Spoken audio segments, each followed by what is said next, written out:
Francis వ్యవస్థాపకుడు, పంచగాయాలు పొందిన వ్యక్తి, ప్రకృతి ప్రేమికుడు, ఇటలీ దేశ మరియు కథోలిక క్రియల పాలకాపనేతుడు పునీత ఫ్రాన్సిస్ అసిసి. ఫ్రాన్సిస్ గారు ఇటలీ దేశంలోని అసిసి పట్టణంలో 1182లో జన్మించారు. తండ్రి పీటర్ బెనర్డిన్, తల్లి పీకా. తన కుమారుని తల్లి జాన్ అని పిలిచేది, కానీ తండ్రి మాత్రం ఫ్రాన్సిస్ అని నామకరణం చేయించారు. తండ్రి బెర్నర్డిన్ పెద్ద బట్టల వ్యాపారి. ఫ్రాన్సిస్ గారు తమ చిన్నతనంలోనే తండ్రికి సహాయపడేవారు. మంచి తెలివిగల వ్యక్తి, జ్ఞాపక శక్తి ఎక్కువ, చలకిగా కలుపుకునేతనం. కానీ ఫ్రాన్సిస్ గారు విందులు వినోదాలకు అధికంగా ఖర్చు చేసేవారు. ఈ విధంగా యువకులలో నాయకుడిగా చలామణి అయ్యేవారు. ఎంత తిరుగుబోటు అయినా చెడ్డ మాటలు మాట్లాడడు. స్త్రీలంటే ఎనలేని గౌరవం. దాన ధర్మాలకు వినోదీ సేవ కాదు. తల్లి ప్రభావం వారిపై బాగా ఉండేది. ఫ్రాన్సిస్ గారు తమ 20 సంవత్సరాల ప్రాయంలో 1201వ సంవత్సరంలో అస్ససీనీలు మరియు వారి ప్రక్క నగరమైన ప్రేచీనుల మధ్య యుద్ధం జరిగింది. అస్ససీనీయులు ఓడింపబడి కొందరు ఖైదీలుగా పట్టబడ్డారు. అందులో ఫ్రాన్సిస్ గారు కూడా ఒకరు. అయితే చెరసాలలో కూడా అందరితో కలవిడిగా తిరుగుతూ చతురుక్తులతో నవ్వించేవారు. నిత్య సంతోషవీరు. చెరసాల నుండి విడుదలై ఇంటికి వచ్చాక కొద్ది రోజులకే ఫ్రాన్సిస్ గారికి తీవ్రమైన అనారోగ్యం ఏర్పడింది. కొన్ని నెలల పాటు తల్లి వారికి సేవలు చేసింది. క్రమంగా కోలుకున్నాక వారు మిలిటరీలో చూపిన ఉత్సాహం, శౌర్యంతో బహుమతిగా సేనాధికారిగా పదోన్నతి లభించింది. అపులియా పట్టణంలో పదవి నిర్వహణకు వెళ్లాలని ఆదేశింపబడ్డారు. సెల్వేతో పట్టణంలో చేరేసరికి మళ్ళీ జ్వరం ఏర్పడింది. అక్కడ ఒక రాత్రి వారు విశ్రాంతి తీసుకుని కుటుంబాగా పరిశుద్ధ పౌలు దమస్కు నగరం వెళ్ళే త్రోవలో ప్రభు స్వరం వినరీతిగా ఫ్రాన్సిస్ గారిని అదే స్వరం వినిపించింది. ఫ్రాన్సిస్, ఎక్కడికి వెళుతున్నావు అనే స్వరం వినిపించింది. సైనికారిగా పదవి అధ్యతలు స్వీకరించడానికి అని ఫ్రాన్సిస్ జవాబు ఇచ్చారు. నీకు ఎవరు మంచి ఫలం ఇవ్వగలుగుతారు? ధనవంతుడైన యజమానుడా లేక పేదవాడైన సేవకుడా అని ప్రశ్నించింది అదృశ్యవాణి. అప్పుడు ఫ్రాన్సిస్ గారు ధనవంతుడైన యజమానుడు అని సమాధానమిచ్చారు. అయితే నీవు యజమానిని వడలి సేవకుడు అయిన ఒక మనిషిని సేవింప వెళ్ళవెందుకు? నా ఏలినవారా, నా రక్షక, ఇప్పుడు నేనేమి చేయమంటావు అని సాగిలపడగా, నీవు నీ స్వంత నగరము వెళ్ళు, నీవు ఏమి చేయాలో అక్కడ తెలుసుకుంటావు అని పలికి వెలుగుతున్న ఆ స్వరం అదృశ్యమైంది. ఫ్రాన్సిస్ గారు అస్ససీకి తిరిగి వచ్చారు. ఎదురొస్తున్న స్నేహితులు సాదరంగా ఆహ్వానిస్తూ వినోదాల రాకుమారుడా అని బిరుదునిస్తూ ప్రదక్షిణ తోడ్కొని వస్తున్నారు. ఫ్రాన్సిస్ గారు ఏదో పరధ్యానంలో మునిగిపోయారు. ఆత్మలో ఏదో విషవం అంతరాధనం ఆరంభమైంది. తన జీవితం నిరర్థకం, ఈ లోక రాజుల సేవ నిష్ప్రయోజనం, నిష్ఫలం అని తీర్మానించుకున్నారు. నిర్లిప్తంగా ఉన్న ఫ్రాన్సిస్ గారిని స్నేహితులు, ఏమిటి ఫ్రాన్సిస్, కలలు కంటున్నావా? పెళ్లి చేసుకుంటావా అని భుజం తట్టి అడిగారు. అందుకు వారు, అవును, నాకు మహా ఉన్నతురాలు మహా ధనవంతురాలు, మహా అందమైన యువతిని పెండ్లాడాలని ఉంది అని అన్నారు. తాను సేవించాల్సింది యజమాని అయిన యేసు క్రీస్తును, తాను వరించేది యేసు చూపిన పేదరికం పరిత్యాగమయ్యే యువతిని అని ఫ్రాన్సిస్ ఒక స్థిర నిర్ణయానికి వచ్చారు. అప్పటి నుండి ఫ్రాన్సిస్ గారు సువార్త ధ్యానం మొదలుపెట్టారు. అడవికి వెళ్ళి ఏకాంతంగా ప్రార్థిస్తూ శోధనను జయింప ప్రభు సాయం అర్థించారు. తన ఖర్చులకై సొమ్మునంతా పేదలకు దానం చేయడం, పూజా పాత్రలు కొని గుడికి కానుకగా చేయడం చేశారు. రోము వెళ్ళి ప్రథమ జగద్గురువు పేతురు గారి సమాధిపై వ్రాలి తన సర్వస్వం ప్రభువుకే అని అంకితమయ్యారు. పేదలు, రోగులు, ముఖ్యంగా కుష్టు రోగులకు, అనాథలకు పరోపకార సేవ అందించాలని తీర్మానించుకొని చేతల్లో పెట్టారు. ప్రార్థించేందుకు ఫ్రాన్సిస్ గారు తరచూ పునీత దమియాన్ గుడికి వెళ్ళేవారు. అది చాలా శిథిల వ్యవస్థలో ఉంది. అందులోని చెక్కు శిలువ నుండి ఒక వాణి, నా ఇల్లు శిథిల వ్యవస్థలో ఉంది, దీన్ని బాగు చేయి అని వారికి వినిపించింది. తన తండ్రి సొమ్ముతో స్వయంగా తానే రాళ్ళు మోసి భిక్షమెత్తి ఆ దేవాలయాన్ని పునర్నిర్మించారు. ఇది తెలుసుకున్న తండ్రి పీటర్ బెన్నెత్తిన్ ఫ్రాన్సిస్ గారిని అస్పిసి పీఠాధిపతి గారి వద్దకు తీసుకుపోయి తన సొమ్మును కొడుకు ఎలా వృధా చేస్తున్నది అని చెప్పి బుద్ధి గడపాలని కోరారు.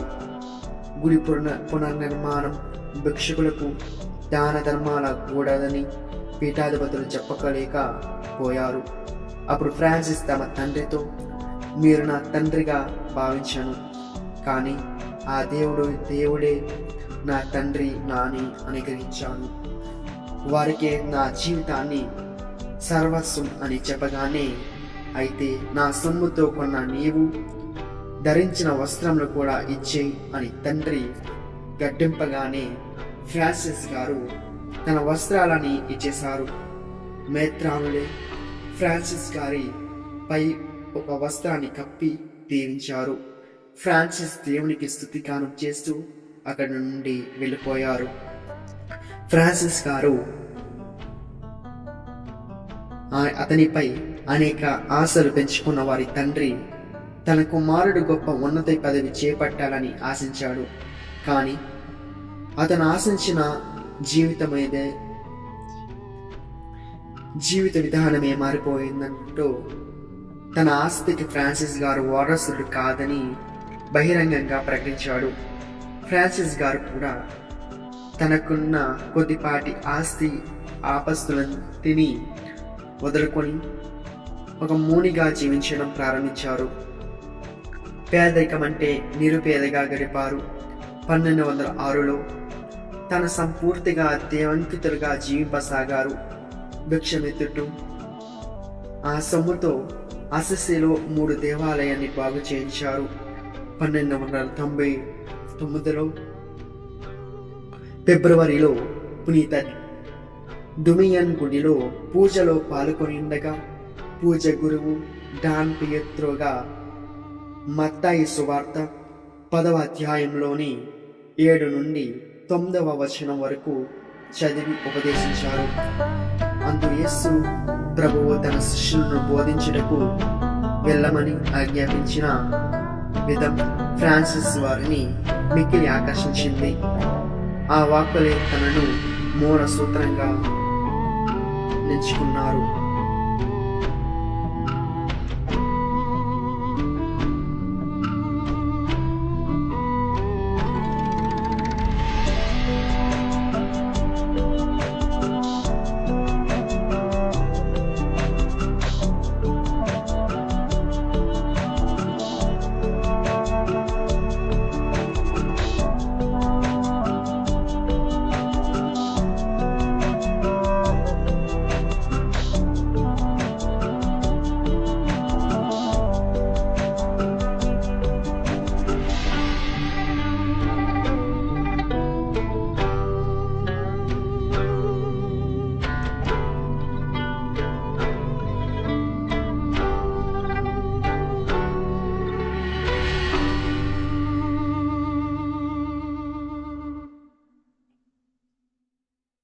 ఒకసారి మూడవ ఇన్నోసెంట్ పోపు గారు నిజంగానే దేవుని రాజ్యాన్ని బోధనల ద్వారా క్రియల ద్వారా విస్తరింపచేయగల వ్యక్తి ఉండాలని కలగన్నారు. అలాగే మరో కలలో తమ పునీత యోహాను గుడిని పడిపోతుండగా తాము నిస్సహాయకంగా ఉన్న ఒక వ్యక్తి వచ్చి భుజం మోపి ఆ గుడిని నిలబెడతాడు.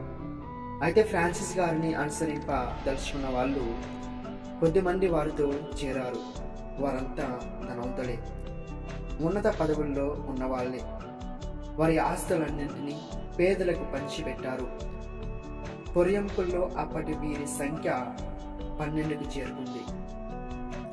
అంతట ఫ్రాన్సిస్ గారు 1209 సంవత్సరంలో ఏప్రిల్ 16న తన శిష్యులందరినీ తన వలె ఒకే విధమైన దుస్తులకు ధరింపజేసి అసెస్సీ నుండి రోమునకు పయనమయ్యారు. మూడవ ఇన్నోసెంట్ పోపు గారిని కలుసుకొని అక్కడే ఉన్న అసెస్సీ మేత్రాన్లను మరియు కాటిని జాన్ గారిని ఫ్రాన్సిస్ గారు వారి పనిని ఆశీర్వదించి వీరికి ఇతర గురువుల వలె మానవుల రక్షణార్థము పాటుపడుటకు అనుమతులు ఇవ్వాల్సిందిగా పరిషత్ బాబు గారిని విన్నవించారు. మూడవ ఇన్నోసెంట్ పోపు గారు గతంలో తమ కళలో గాంచిన సద్గుణ వ్యక్తిని చూచి ఆనందపడి వసూలయ్యారు. ఆత్మల రక్షణార్థము పర్యచిత్తానికి అంతటా బోధించేందుకు భిక్షమెత్తుకొని దైవ సేవ చేయుటకు అంగీకరించారు. ఫ్రాన్సిస్ గారికి డీకెన్ పట్టా కూడా ఇచ్చారు. గురు పట్టా కూడా ఇచ్చుటకు సమ్మతించారు. కానీ ఫ్రాన్సిస్ గారే తానటి పరిశుద్ధ అంతస్తునకు అర్హుడని కానని తనను తాను తగ్గించుకున్నారు. ఫ్రాన్సిస్ గారి నేతృత్వంలో తమ 12 మంది శిష్యులతో కలిసి ఏర్పడిన సభను పోపు గారు ఆశీర్వదించారు. వారు రోమ్ నుండి 1210వ సంవత్సరంలో అసిస్సీకి చేరుకున్నారు. బోధనం ద్వారా, ధ్యానముల ద్వారా, తపస్సుల ద్వారా అనేక వేల మంది ఆత్మలను యేసు చెంతకు తీసుకుని వచ్చారు. 1219 కల్లా ఫ్రాన్సిస్ గారి అనుచరుల సంఖ్య 5000కు పెరిగింది. సభ ఇబ్బంది ముప్పదులుగా అంచెలంచెలుగా అభివృద్ధి సాగింది. దేవుని సేవలో ఫ్రాన్సిస్ గారు గొప్ప బోధకుడునని దేశమంతటా ప్రాకింది. వారి బోధనలు హృదయ స్పందన కలిగించేది. ఒకసారి ఫ్రాన్సిస్ గారు బోధించుటకు గచియో నగరం వెళ్లారు. అడవుల్లో నుండి తరచూ ఒక క్రూరమైన తోడేలు నగరంలోకి చొరబడింది. చిన్న పిల్లల్ని, గొర్రెలు, మేకలు వంటి జంతువుల్ని చంపి తింటూ హాని తలపెడుతుండగా ఫ్రాన్సిస్ గారు అక్కడికి ప్రజల ద్వారా తెలుసుకున్నారు. ఫ్రాన్సిస్ గారు అడవుల్లోకి వెళ్ళి, తోడేలు సోదరా, నువ్వు ఇకపై మాంసాహారాన్ని ముట్టరాదు. నీ క్రూరత్వం కాదు, కానీ నీ ఆకలి వలన అట్లు చేస్తున్నావు. కానీ ఇకపై నీవు శాకాహారమే భుజింపాలి అని ఆజ్ఞాపించారు. ఆ క్రూర తోడేలు ఒక సాధువై కుక్కలా మారిపోయింది. ప్రజలు అందించే భోజనం మాత్రమే తింటూ అందరితో కలవిడిగా సాగిలపడింది. వృద్ధాప్యంలో అది మరణింపగా ప్రజలు దానంతటా గౌరవించి ఖననం చేసి ఫ్రాన్సిస్ గారి గొప్పతనాన్ని పొగిడారు. ఫ్రాన్సిస్ గారు రుచికరమైన భోజనం కిందకు అనర్హులని, ఒక్కోసారి భోజనంలో బూడిద కలుపుకొని భుజించేవారు. చలికాలంలో కూడా చన్నీటి స్నానం చేసేవారు. ఒక్కోసారి రాత్రులు మొల్ల పొడల్లో పడుకునేవారు. మఠవాసుల అవసరాన్ని పట్టించుకోవడంలో శ్రద్ధ ఉండేది. వీరి ప్రకృతి ప్రేమికుడు. దేవుని సృష్టి అయిన ఈ ప్రకృతి ద్వారా దేవుని మహిమను కీర్తించేవారు. ముఖ్యంగా సృష్టిలో ప్రసాదించేందుకు సూర్యోస్త్ర గీతం ద్వారా దేవుని ఎంతగానో శ్లాఘించారు. భిక్షమెత్తడం, పేదలకు తోడ్పడడం, మూర్ఖుల మనస్సులను త్రిప్పడం, పాపులను ప్రాయశ్చిత్తం కలిగించడం, సోమరులకు బుద్ధి మాటలు చెప్తూ పని చేయడంలో వారిని తినడానికి అనర్హుడు అని చెప్పడం అనే పునీత పౌలు గారి మాటల్ని వారు గుర్తు చేసేవారు. అసెస్సీ నగరంలో క్లారా అనే ఒక గొప్ప యువతి ఉండేది. ఆమె ఫ్రాన్సిస్ గారి బోధనలు విని దైవ పిలుపును అందుకుంది. 1815లో పూర్ క్లేర్ అనబడే పేద కన్యాశీల మఠంకు ఆమె సుపీరియర్గా ఫ్రాన్సిస్ గారు నెలకొల్పారు. క్లారా పేదల సేవకుల్లో పునీతురాలు కూడా అయ్యారు. అలాగే 1821లో ఫ్రాన్సిస్ గారు లౌకిక కొరకు 3వ అంతస్తు సభను ఏర్పాటు చేశారు. దీనిని అనుసరించే వారు ఆయుధాలను ధరింపరాదు, ఎలాంటి ప్రమాణాలు చేయరాదు, వాద్యాలలో పాల్గొనరాదు, సాధువుగా ప్రార్థన పరోపకారంతో బ్రతకాలి, మంచి ప్రేషితగా వేద వ్యాపకం చేయాలి, తమ లౌకిక జీవితం జీవిస్తూనే 1821లో జరిగిన మార్స్ మహా సమావేశంలో ఫ్రాన్సిస్ గారు తమ మతాధినేత పదవిని త్యజించారు. 1824 సెప్టెంబర్ 14న యేసు శిలువ సంస్మరణ దినం నాడు ఫ్రాన్సిస్ గారు ప్రార్థిస్తుండగా వారికి పంచగాయాలు అయ్యాయి. పొదాసూపి రక్తం స్రవించింది, బాధ అనుభవించారు. వీరు తమ వృద్ధాప్యంలో 1826 అక్టోబర్ 3న ఇటలీలోని అసిసి పట్టణంలో స్వర్గస్థులయ్యారు. వారు మరణించిన 2 ఏళ్లకి వారిని పునీతులుగా శ్రీసభ ప్రకటించింది. 11వ భక్తినాథ పోపు గారు నేడు కావలసింది ఫ్రాన్సిస్ గారి జీవిత ఆదర్శాలను అనగా ఈ లోక వస్తువులపై వ్యామోహాన్ని త్యాజించి యేసును ప్రేమకై నిర్భాగ్యులైన సేవల్లో ఆనందాన్ని పొందటంకు మాతృకగా తీసుకొని ఆచరిస్తే నేడు ప్రజలు ఎదుర్కొంటున్న సమస్యలు కష్టాలు వాటంతట అవి పరిష్కారం అవుతాయి అని ఫ్రాన్సిస్ గారి గురించి చెప్పారు.